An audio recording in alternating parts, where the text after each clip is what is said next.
4 spoon எண்ணெய், கொஞ்சமாக கடுகு, ஒரு 5 பல் பூண்டு சேர்த்துட்டு கொஞ்சம் கலர் மாறட்டும். இப்போ ஒரு வெங்காயம் நல்லா நீல வாக்கில் வெட்டி வச்சுருக்கிறது சேர்த்துட்டு நல்லா கோல்டன் ப்ரௌன் கலர் ஆகிற வரைக்கும் நல்லா வதக்கி எடுத்துக்கலாம்.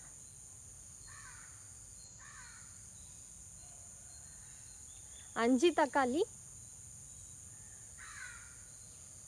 சின்னதாக நறுக்கி வச்சுருக்கிறது சேர்த்துட்டு நல்லா குழையிற அளவுக்கு நல்லா வதக்கிக்கலாம். எப்பயுமே வதக்கும் போது மீடியம் ஃப்ளேமில் வச்சு வதக்குங்க. அப்போ தான் வந்து அந்த குழம்புடைய டேஸ்ட்டு வந்து அதிகமாக இருக்கும்.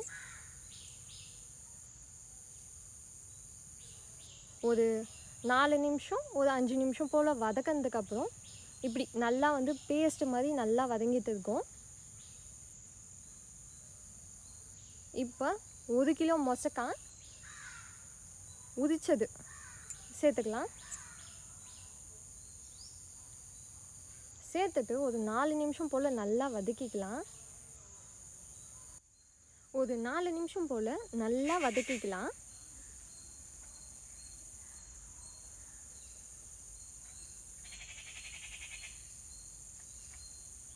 வதக்கிட்டு ஒரு 3/4 ஸ்பூன் அளவுக்கு உப்புட்டு ஒரு 2 நிமிஷம் போல் நல்லா வதக்கிக்கலாம்.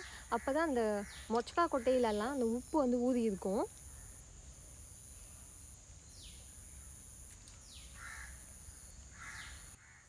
நல்லா வதக்கிக்கலாம். வதக்கும் போது வந்து மீடியம் ஃப்ளேமில் வச்சு வதக்கலாம், ஏன்னா வந்து அடி பிடிக்கும். இப்போ மிளகாத்தூள் 1 ஸ்பூன் மிளகாத்தூள் சேர்த்துட்டு இன்னும் கொஞ்சம் ஒரு எக்ஸ்ட்ரா ஒரு 1/4 ஸ்பூன் அளவுக்கு மிளகாத்தூள் சேர்த்துக்கலாம். சேர்த்துட்டு நல்லா வதக்கி விடலாம்.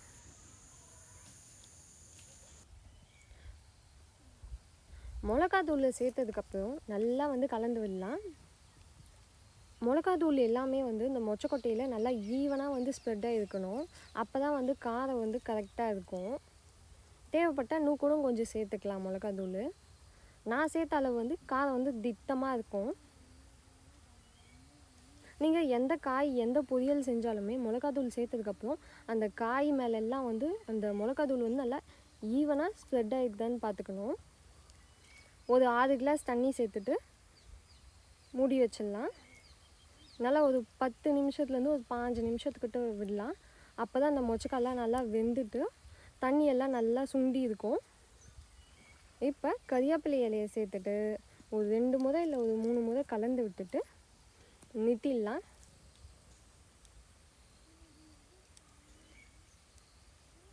அவ்வளோதான், சூப்பரான மொச்சக்காய் குழம்பு ரெடி ஆயிடுச்சு. ட்ரை பண்ணி பாருங்கள், ரொம்ப சூப்பராக இருக்கும்.